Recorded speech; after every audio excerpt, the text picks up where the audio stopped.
বাংলাদেশে এখন অস্থির সময় যাচ্ছে। অনেকে উদ্বেগ উৎকণ্ঠার ভিতরে কি হয়ে যায়, কখন কি হচ্ছে না হচ্ছে। এর ভিতরে নতুন করে সংযোজিত হয়েছে গণমাধ্যমে যারা কথা বলেন, সাংবাদিক, রাজনৈতিক বিশ্লেষক, তাদের ধারণা ডক্টর ইউনূসের যে রাজমহল, তার যে প্রাসাদের যে অন্দরমহল, সেই অন্দরমহলে আন্তঃকন্দলের আগুন এখন দাউ দাউ করে জ্বলে উঠেছে। আগুনের বহ্নিশিখা প্রকাশিত হচ্ছে তাকে যারা নিয়োগ দিয়েছে এবং তিনি যাদেরকে দিয়ে রাজনৈতিক দল করেছেন তাদের বিভিন্ন বক্তৃতা বিবৃতিতে।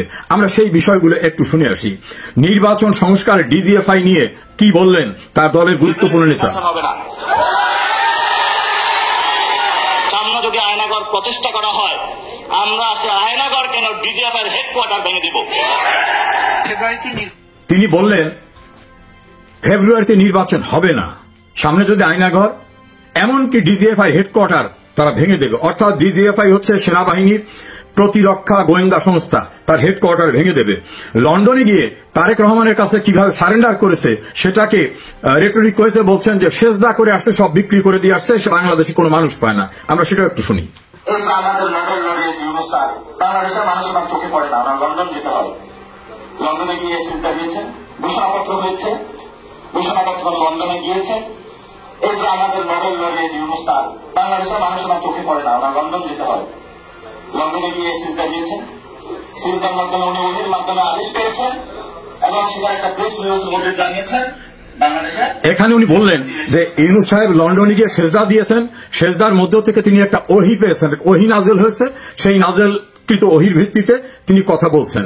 এখন একইভাবে তার যে দলের আরেকজন গুরুত্বপূর্ণ নেতা হাসনাত আব্দুল্লাহ, তিনি কি বললেন এটা আমরা একটু শুনি। তিনি স্পষ্টভাবে বলেছেন ডক্টর ইউনূস লন্ডনে গিয়ে সরকার বেচে দিয়ে আসছে।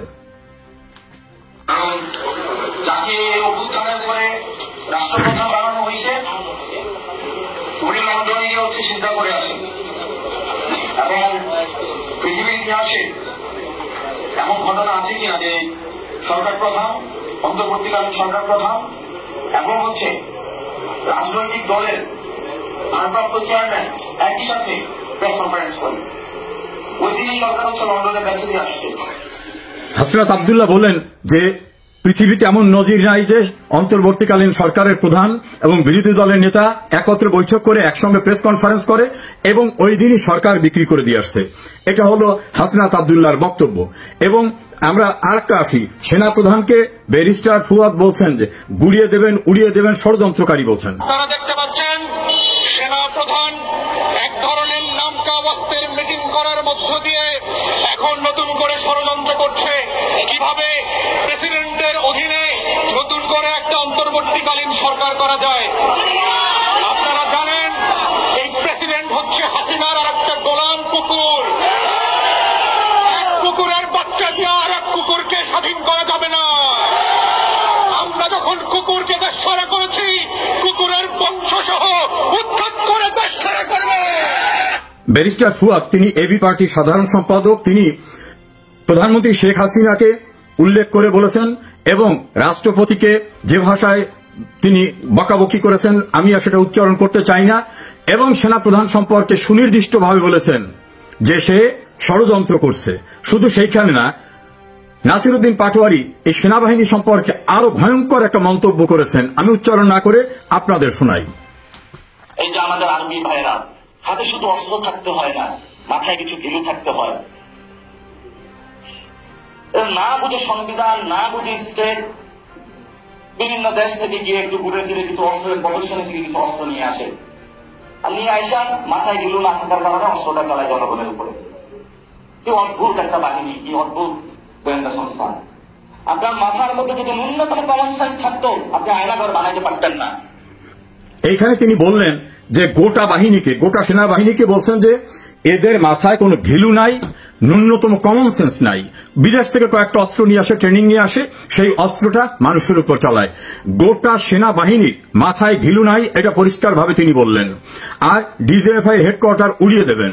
আর এক দলের সেক্রেটারি ব্যারিস্টার ফুয়াদ তো বললেন, যে ভাষায় বলেছেন আপনারা শুনেছেন। আর ফেব্রুয়ারির কথিত নির্বাচনের তারিখ বললেন ফেব্রুয়ারিতে নির্বাচন হবে না। এবং তারা দুজনই, নাসিরউদ্দিন পাটোয়ারি এবং হাসনাত আব্দুল্লাহ বললেন লন্ডনে গিয়ে ডক্টর ইউনূস সেজদা করেছেন, সেজদা করে সরকার বেচাকেনা করে দিয়ে আসছেন। এখন এই ইউনূসকে এই ইউনূসের নিয়োগকর্তা তো এই এনসিপি, এই ছাত্র আন্দোলনকারীরা। হঠাৎ কি হলো? একেবারেই সব রিভার্স হয়ে গেল। সম্পর্কের অবনতি এমন জায়গায় চলে গেছে যে এখন তাদের আর নাকি মুখ দেখা দেখি নাই। তাদের কথিত জুলাই ঘোষণায় নেতৃবৃন্দরা তারা কক্সবাজারে গিয়ে অবকাশ যাপনে চলে গেলেন। তাদের নাকি ভালো করে ইনভাইটও করা হয়নি। তারা এখন অভিযোগ করছেন যে আমরা করেছি আন্দোলন, ওই ঘোষণার মঞ্চে আমরা থাকবো, সেখানে কেন রাজনৈতিক দলের নেতৃবৃন্দ? এবং একটু সূত্র জানায় তাদের নাকি 2 থেকে 3 জনাকে মাত্র নিমন্ত্রণ পত্র দেওয়া হয়েছে। ওরা বলছে যে আমরাই তো সব, আমরা এখন 2টা নিমন্ত্রণ পত্র নিয়ে যাব, আমরা ওখানে গেলামই না। অবকাশ যাপনে কক্সবাজারে চলে গেছে। রাখি বন্ধন ছিন্ন হয়ে গেছে। এখন মহাবিরহ 2 পক্ষের মধ্যে। আলটিমেটলি কি হতে যাচ্ছে? ডক্টর ইউনূস সম্পর্কে এই তরুণ ছাত্ররা বা যারা নতুন উদ্যোক্তা, তাদের ধারণা ছিল না। একাধিক ব্যক্তি বাংলাদেশের গণমাধ্যমে বলছেন, যারা কেউ আওয়ামী লীগ করে না, যে ইউনূস নিজে লোভী, সে নিজেরটা ছাড়া কিছু বোঝে না। সাংবাদিক এম এ আজিজ, মঞ্জুরুল ইসলাম পান্না, মাসুদ কামাল, তৃতীয় মাত্রা জিল্লুর রহমান, আরো অনেকে পরিষ্কারভাবে বলছেন যে এই ব্যক্তি নিজেরটা ছাড়া কোনো কিছু বোঝেন নাই। কিভাবে? নিজের উপরে যে দুর্নীতির মামলা ছিল, মামলাগুলো প্রত্যাহার করে নিয়েছেন। 666 কোটি টাকা ট্যাক্স পাবে সরকার, সেই ট্যাক্স নিজে মওকুফ করেছেন। তার প্রতিষ্ঠান আগামীতে 5 বছর ট্যাক্স দেওয়া লাগবে না, সে ব্যবস্থা করে নিয়েছেন। নিজের গ্রামীণ বিশ্ববিদ্যালয় নিয়েছেন, ডিজিটাল ওয়ালেট নিয়েছেন, এবং গ্রামীণ ব্যাংকের রাষ্ট্রের মালিকানার অংশটা কমিয়ে নিরঙ্কুশভাবে নিজের জায়গায় নিয়েছেন। আপন ভাতিজাকে ডেপুটি প্রেস সেক্রেটারি করেছেন। লামিয়া মোর্শেদ তার সঙ্গে কাজ করত, তাকে এনে সচিবের পদমর্যাদায় বসিয়েছেন। স্বাস্থ্য উপদেষ্টা করেছেন। আমেরিকার সঙ্গে সম্পৃক্ত উনি, আমেরিকা যারা বসবাস করে ওখানকার নাগরিক, তাদের ওখান থেকে অনেককে নিয়ে এসে বিভিন্ন দায়িত্ব দিয়ে বসিয়েছেন। এমনকি কনস্টিটিউশন পারমিট করে না এমন সকল জায়গায় তিনি বসিয়েছেন। নিজের সব কাজ সিদ্ধি হয়ে গেছে। এখন উনি ওনার নিয়োগকর্তা, যাদের গর্ব করে বলতেন আমি কতদিন থাকবো এটা আমার নিয়োগকর্তারা জানে, যারা আমাকে নিয়োগ দিয়েছে। এখন নিয়োগকর্তারা বলছেন উনি বেঈমান, উনি গাদ্দার, উনি মুনাফিক। এই 3টি শব্দ তারা বিভিন্ন বক্তৃতায় ব্যবহার করছেন। আমি সময়ের সংক্ষিপ্ততার জন্য সেই ভিডিওগুলো শোনালাম না। তারা বলছেন যে এই ইউনূস গাদ্দার, এ বেঈমান, এ বিশ্বাসঘাতক। এই কথাগুলো শেখ হাসিনা অনেক আগে বলেছিল যে এ লোভী, এ নিজেরটা ছাড়া কিছু বোঝে নাই। তখন এরা মনে করছে সত্য আসমান থেকে নেমে আসছে, অন্য গ্রহ থেকে নেমে আসছে এই ডক্টর মোহাম্মদ ইউনূস। কি সুন্দর হাসে, কথা বলে, কি সুন্দর অর্ডিনারি পোশাক পরে, কি নির্মোহ। এখন বোঝা গেছে নির্মোহ কি। আন্তকন্দল এমন জায়গায় গেছে যে ইউনূসের একজন অ্যাডভাইজার সৈয়দ রেজওয়ানা, তিনি বলছেন যে এনসিপি কি বললো না বলতে কিছু যায় আসে না, ইলেকশন হবে। 1 সপ্তাহ আগেও কি এনসিপি সম্পর্কে এই ভাষায় কথা বলা যেত? ইউনূসের প্রেস সেক্রেটারি তিনি বলছেন যে নির্বাচন হবেই। এই ঔদ্ধত্য কি দেখাতে পারত কদিন আগেও? নিয়োগকর্তাদের ইচ্ছার বিরুদ্ধে কথা বলছে। অন্যদিকে এই নিয়োগকর্তাদের কেউ কেউ কি জঘন্য ভাষায় বিএনপির ভারপ্রাপ্ত চেয়ারম্যান তারেক রহমানের নামের সঙ্গে একটা ফিমেল জেন্ডার যুক্ত করে জঘন্য ভাষায় গালিগালাজ করছেন। এমনকি বেগম খালেদা জিয়ার সম্পর্কে, এমনকি মিছিল দিয়ে বলছেন চাঁদা আদায় হয় পল্টনে, চলে যায় লন্ডনে। আর ডক্টর যারা তারেক রহমানের নামের পিছনে খুবই আপত্তিকর একটা শব্দ ব্যবহার করে স্লোগান দিয়েছেন। বলেছেন সারা বাংলাদেশ তারা দখল করতেছে, গরুরহাট, বাস স্ট্যান্ড, টেম্পু স্ট্যান্ড, এ দখলবাজ, এদের ক্ষমতা আসতে দেওয়া হবে না। এমনকি মিটফোর্ডে পাথর দিয়ে একজনকে নির্মমভাবে চাঁদা না দেওয়ার দায়ে মেরে ফেলার ঘটনা উল্লেখ করে তারা বলছেন যে আমরা এক পক্ষকে তাড়িয়েছি আরেকজনকে ক্ষমতা আনার জন্য না। যে ভাষায় ঢাকা ইউনিভার্সিটিতে ফিমেল একটা মেল অর্গান উল্লেখ করে যে স্লোগান বিএনপির বিরুদ্ধে দিয়েছে, আমার মনে হয় না বাংলাদেশের ইতিহাসে কখনো এমন শব্দ দিয়ে কোন স্লোগান হয়েছে। একই ভাষায় জামাত ইসলামী ও বিএনপিকে গালিগালাজ করেছে, অশ্লীল অশ্রাব্য ভাষায়, এবং বলা হয়েছে সারা দেশ লুটপাট করছে যারা, তারা ক্ষমতা আসবে যেন তারা না ভাবে। এভাবে এনসিপি, জামাত, বিএনপি পরস্পরকে শালীনতা শিষ্টাচার বহির্ভূত ভাষায় গালিগালাজ করেছেন, যেটা বাংলাদেশে দীর্ঘদিন বিরোধ থাকা সত্ত্বেও আওয়ামী লীগ, বিএনপি, জাতীয় পার্টি, জামাত এরাও বোধহয় কেউ কোনোদিন এই ভাষা ব্যবহার করে কোন রাজনৈতিক নেতাদেরকে, প্রতিপক্ষকে কোনোভাবে গালিগালাজ করেনি। আর সারা দেশে যাতে বিএনপির ইমেজ সংকট চরম হয় সেজন্য জামাতে ইসলামী মোটামুটি বিএনপিকে চাঁদাবাজের দল, রাজারঘাট দখল করা, বাড়ি দখল করা, মাছের গেট দখল করা, টেম্পু স্ট্যান্ড দখল করা, এই দখলবাজ হিসাবে মোটামুটি তাদেরকে বিভিন্ন জায়গায় জেনারেলাইজ করে ফেলছে। আবার বিএনপি বিষয়ে বলছেন যারা ৭১ অপরাধ করেছে, যুদ্ধ অপরাধী, যারা ৭১ বাংলাদেশ চায় নাই, তারাই দেশে ক্ষমতা আসতে পারবে না। আর মধ্যবর্তী থাকায় থেকে এই এনসিপি দুই গ্রুপকে নানা কথা বলছেন। এনসিপির মাহফুজ আলম, যাকে সক্রেটিস বলা হয়, তিনি তো বলছেন যে ৭১ সালের দায় যাদের কাঁধে রয়েছে তারা নতুন করে কোনো কিছু চিন্তা করতে পারবে না। আবার জামাতের নায়েবে আমির ডক্টর মোহাম্মদ আব্দুল্লাহ তাহের, তিনি বিএনপির এক নেতাকে পরিষ্কারভাবে বলছেন যে এনসিপির প্রধান যিনি, ও তো আমাদের তৈরি, আমরা ওকে গ্রহণ আপ করেছি। নাহিদ ইসলামের কথা বলেছেন। তাহলে এনসিপি তাদের তৈরি। আবার তিনি বিবিসির সঙ্গে ইন্টারভিউ দিয়ে বলেছেন এই আন্দোলন আমরাই করেছি, নেপথ্যে আমরা ছিলাম, কিন্তু আমাদের নাম বাইরে আসলে সমস্যা হবে, এই জন্য আমরা বেনামিতে অন্যদের দিয়ে, কেউ ছাত্রলীগের আশ্রয়, কেউ নূরের ছাত্র সংগঠনের আশ্রয়, বিভিন্ন ভাগে থেকে আমরা কাজ করেছি। এটা বিবিসির কাছে তিনি বলছেন।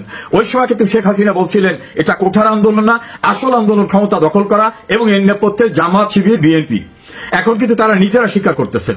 একইভাবে এনসিপির আব্দুল হান্নান মাসুদ, আসিফ মাহমুদ, সজীব ভুইয়া, নাহিদ ইসলাম, তারা প্রকাশ্যে বলছেন আমাদের টার্গেট ছিল সরকার উচ্ছেদের ৫ তারিখ যদি সরকার করে না যেত আমরা অস্ত্র তুলে নিতাম। তাহলে তাদের আসল টার্গেট ছিল সরকার পতনের আন্দোলন, এবং তাদের সেই অস্ত্র ছিল অস্ত্র তুলে নিতাম বললে তাদের হাতে তো নিশ্চয় অস্ত্র ছিল না, তুলতো কোন জায়গা থেকে। এভাবেই তারা স্বীকার করতেছে সবখানে যে আমরা যদি মেট্রোলে আগুন না দিতাম, পদ্মা সেতুতে আগুন না দিতাম, আমরা যদি পুলিশ মেরে না ফেলতাম, তাহলে কি আন্দোলন গতি পেত? এসব হতো? তাহলে মানুষ মারা, পুলিশ মারা, দেশের ভিতর নৈরাজ্য সৃষ্টি করা, ভাঙচুর করা, ক্ষমতা দখলের জন্য অস্ত্রের প্রস্তুতি নেওয়া। এবং আসিফ মাহমুদ, সজীব ভুইয়া একথা বলছেন যে নাহিদ ভাই ভিডিওতে বার্তা তৈরি করে রেখেছিল যে আমরা অস্ত্র তুলে নেব যখন, তখন এই ভিডিও বার্তা চতুর্দিকে ছড়িয়ে যাবে। তো শেখ হাসিনা যেগুলো বলেছিলেন সেইগুলো এখন তারা স্বীকার করতেছে। আর ডক্টর ইউনূস এইটার সঙ্গে যে জড়িত, এটা শেখ হাসিনা বারবার বললেও অনেকে তখন বলছেন না, ক্ষমতায় থাকার জন্য অহেতুকভাবে ইউনূসকে অভিযুক্ত করছেন। ক্লিনটন ফাউন্ডেশনে গিয়ে ডক্টর মোহাম্মদ ইউনূস সেখানে সাবেক মার্কিন প্রেসিডেন্ট বিল ক্লিনটনের সামনে বলছেন নাথিং ওয়াজ হ্যাপেন্ড সাডেনলি, ইট ওয়াজ মেটিকুলাসলি ডিজাইনড, অর্থাৎ সুপরিকল্পিতভাবে এগুলো ঘটানো হয়েছে। আবার ইউনূসের যে সিপাহসালাররা, তারা প্রকাশ্যে বলছেন আমরা মেসে থাকতাম, বিভিন্ন জায়গা থাকতাম, আমরা দীর্ঘদিন যাবত এই পরিকল্পনা করতেছি। অর্থাৎ এই কোটা বিরোধী আন্দোলন একটা ইস্যু ছিল, এবং এটা সরকার মেনে নিলে বিকল্প কি করা যেত সেটাও তাদের মাথার ভিতরে ছিল। এইরকম ভাবে একটি গণতান্ত্রিক সরকারকে উচ্ছেদের জন্য যে মেটিকুলাস ডিজাইন, যেটা শেখ হাসিনা বলতেন, ইউনূস সেটাকে এডমিট করেছেন।